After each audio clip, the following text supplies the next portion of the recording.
I expect you to obey my commands at all times. Most of all, protect yourself at all times. Touch gloves, good luck. The mentality of Vincenzo Gualtieri is to be respected. He said, I understand Janibek is a strong fighter with excellent punching power, but we're in the top level now, and I will only fight fighters who are good. That's what boxing needs. Stop hiding behind the O. Go out there and look for glory. And that's what Vincenzo Gualtieri and Janibek Alimkhanuly are trying to do here in this middleweight title unification. The power of Alimkhanuly in the green trunks trimmed in red against Il Capo, the boxer, Vincenzo Gualtieri. Gualtieri has an interesting style. It's untraditional. You know, right now he's fighting an orthodox stance, but he also can fight in the southpaw stance. He is a left-hander as well. How'd you prove it, Tim? Well, what I did was I threw my pen across the table during the fighter meetings, and he picked it up with his left hand. And I said, oh, you're left-handed. Makes a lot of sense. You hear Janibek chants. You hear Il Capo chants as well here in Rosenberg, Texas. See that lunging right there? Janibek's going to make him pay. Right there, he took a picture right there of Gualtieri going over his back leg, bringing his back leg forward, and squared up. The uppercut will be coming sooner than later. And both have vicious uppercuts, because that's the punch that Gualtieri dropped Esquiva Falcao in his world championship fight to win the world title his last time out. But his power does not compare to Janibek Alimkhanuly.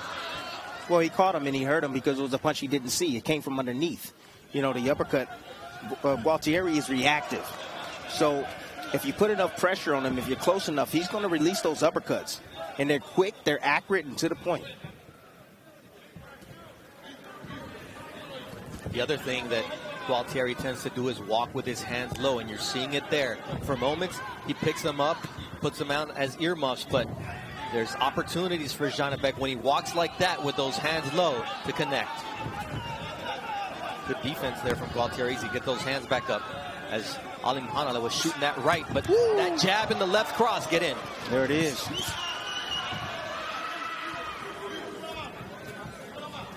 No, this round, Janibek is just taking his time. Taking his time. He doesn't feel threatened at all. He's bagging up Gualtieri even with his feints. Gualtieri has definitely felt that power. And he doesn't want to get hit cleanly. That's the reason why he's playing defense right now. He wants Janibek to wear down just a little bit so that way he can start working. But Janibek is so good with his range. So good with his range. Takes a half a step back right there to land that left hand. Gualtieri trying to goad Alimkhanuly into making a mistake, as Janibek misses with that long uppercut, thinking he's Emmanuel Navarrete for a second. Round one of this middleweight title unification is in the books, because I haven't seen the best opponent. None of my opponents have been on my level. Tonight, Vincenzo Gualtieri wants to change that in this unification bout, as one of these two men will either go back to Kazakhstan or Germany holding two belts.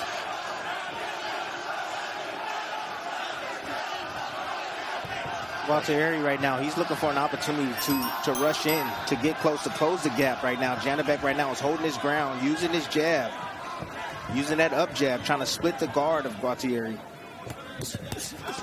Saw the promo for October 28th. The baddest man on the planet, Tyson Fury or Francis Ngannou. One is the lineal heavyweight champion, the other the MMA champion at heavyweight. Tonight we're going to find out who the baddest man at 160 pounds is, Alimkhanuly or Gualtieri. Janibek now is looking for that uppercut. He's sitting on that back foot, keeping his head back towards his back foot. And he's looking to entice Gualtieri. He wants him to get a little aggressive. Gualtieri's not taking the bait. He's taking his time. Gualtieri understands his identity as a fighter. See that uppercut? Here, but that uppercut from Janibek follows it up with a left to the liver. But Gualtieri also threw an uppercut, a right uppercut, right in between. Just slipped past the head of Janibek. He's got to make Janibek respect him, because if not, he's going to walk right through him. Well, what Janibek can do is pick up his jab. Both fighters can pick up their jab. You know, that space in between, there's not much going on. Those are opportunities for you to win that battle, to give your opponent something, get him to worry about something. Then that way you can lead on your counters like that. See, flick jabs, throw some bait out there. You want him to try to commit and counter and just lay a trap for him. Nice body shot from Janibek, straight to the solar plexus. That was nice right there. I like that right hand and the quick forward shift by Gualtieri to get in the inside and land a few shots.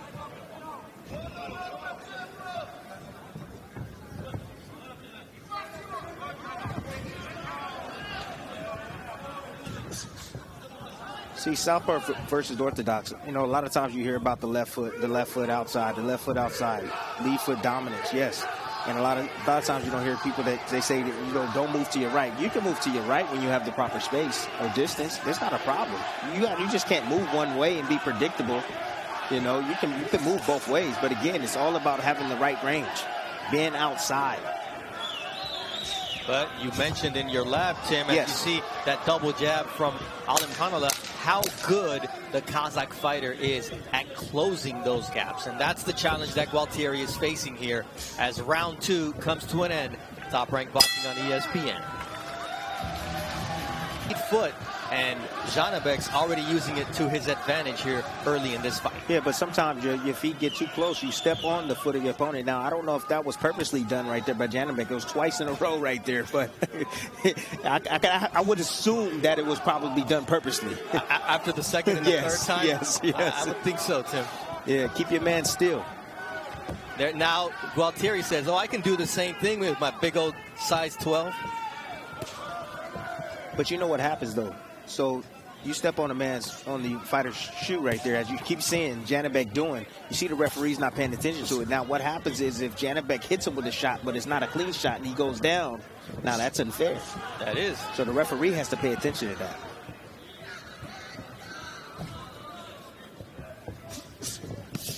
There is no instant replay here. So that was the counter. So, Tim, that's interesting because it could happen that it looks like a knockdown, but it actually isn't, and it's counted as one. But Janibek finally lands that left uppercut after doubling up the jab, as Brian Viloria, his new trainer, asked him to do right before round 3.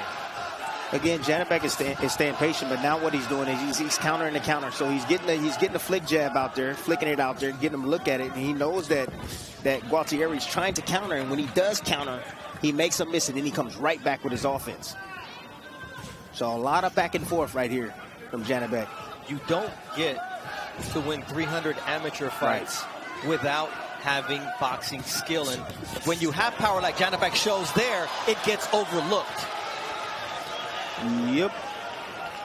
And right now he has Gualtieri a little spooked. He doesn't want to commit. Gualtieri usually will commit. Janibek is too good at controlling the distance, and he doesn't want to walk into anything. But there's going to come a time where Gualtieri's going to have to sell out because he's losing these rounds. And when he does sell out, that's what Janibek is waiting on. He's waiting on him to sell out and get over-aggressive so that way he can catch him with a kill shot. It's pick your poison against Janibek Alimkhanuly. Do you want to slowly be punished, or do you just want to be sent home quickly? Yes, and right there, Janibek is just catching him in the slip, actually catching him changing positions, going from the southpaw to the orthodox stance, squaring up.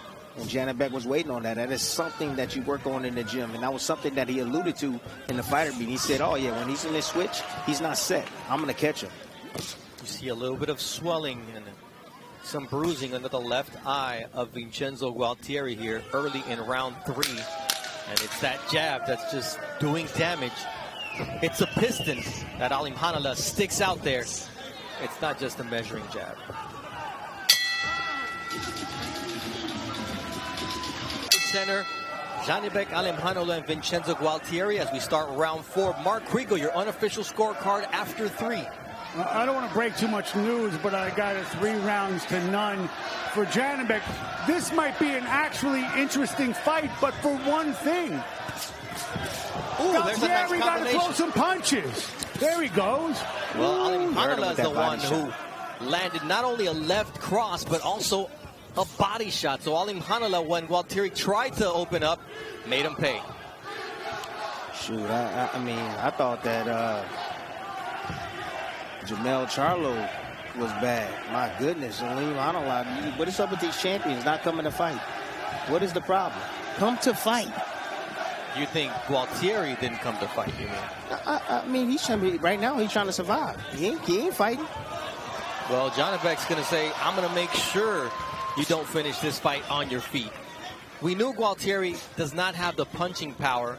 And when you mention the fact that you got to throw your hands, he's thrown 46 compared to 117 for Janibek Alimkhanuly. That's just not going to cut it. What did I tell you? I told you somebody's fool's gold. And right now, you know who's looking like fool's gold right now? Look, you can be a champion, but that doesn't make you a great fighter. You know, you can get lucky. You can fight the right opponent. They match you up right. You have a good day. But then when you get in there, there's levels to this game. That's what it is. And that's what Gualtieri's experiencing right now. There's levels. Janibek's is levels ahead of him.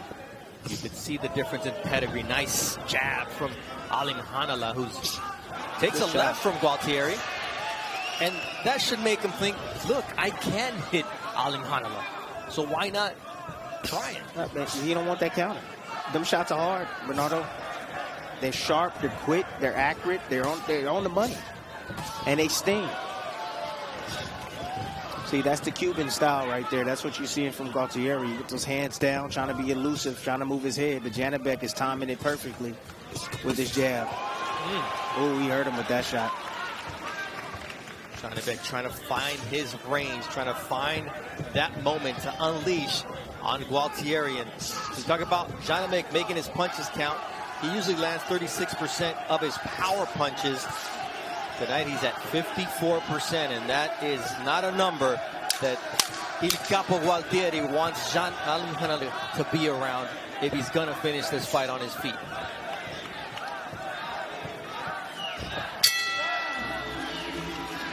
Saldama said, you're getting hit unnecessarily because you're not listening to me. You need to feint. And then on Janibek's corner, Brian Valoria, in their first fight together, says, stay the course. Don't allow him to get on track. Yeah, because the minute you give Gualtieri confidence, that's when he gets confident. He starts letting his hands go. He starts feeling himself a bit. You know, you never want to let a guy gain confidence and fight his fight. And Janibek is fighting a disciplined fight right now, but I want to see later on in the fight if he can step on the gas a little bit and try to get Gualtieri up out of there. Take a little bit more chances, because Gualtieri is not a big puncher.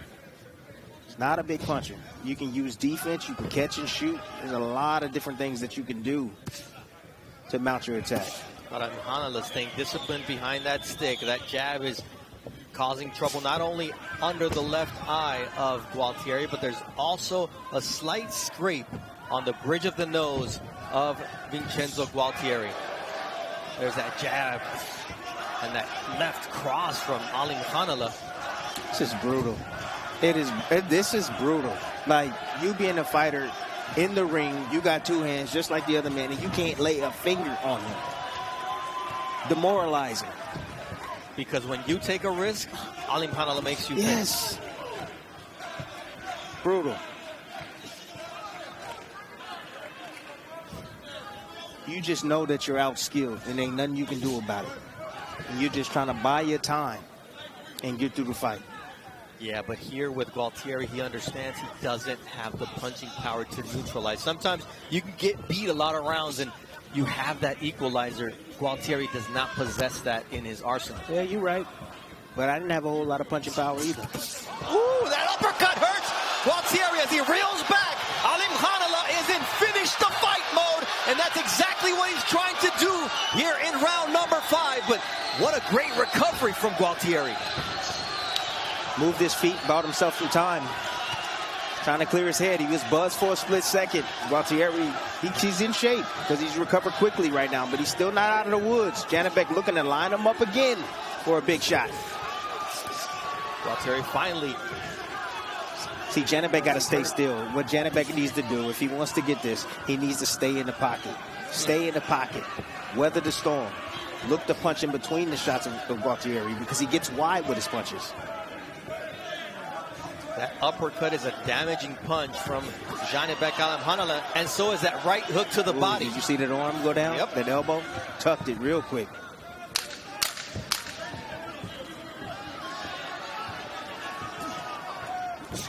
Gualtieri earned himself another round here. Look at that thing. Oh, my goodness. Rosenberg, Texas, so new that we could smell the paint, but Janibek is denting the paint. Beautiful off up of jab. Gualtieri. That's a pull. That's a pull counter right there. With that jab first, step back, boom, swept with the left hook, with the right hook, brought him right near that uppercut. Beautiful shot. That's beautiful stuff right there. You know, those shots are not lucky shots. Those shots are set up and planned well before he actually lands them.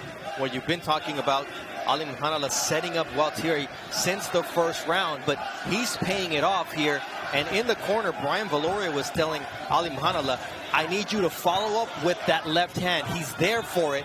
Just throw it. Well, what he said was that he's no longer moving. He's staying there.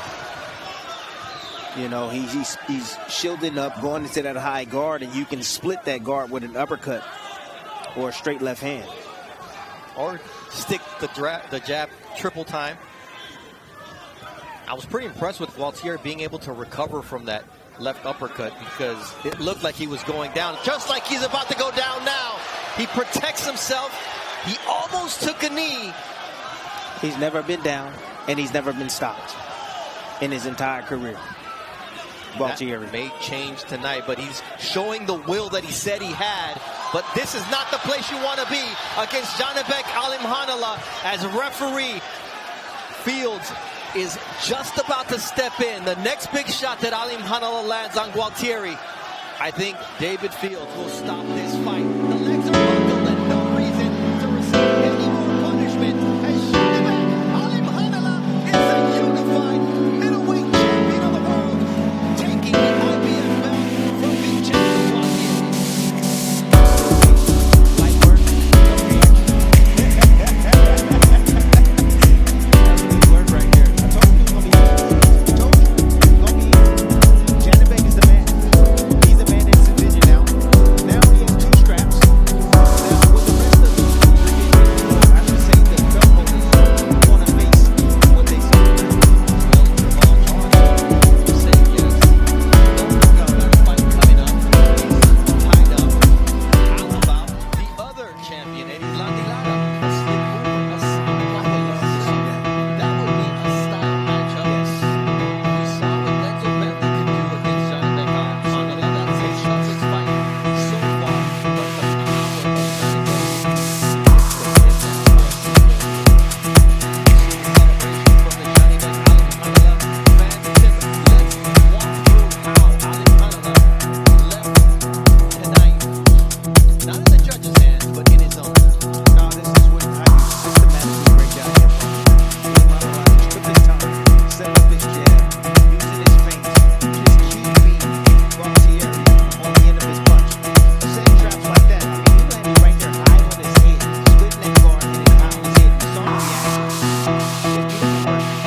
You know, the body language. Just look at the body language. He don't want to be there.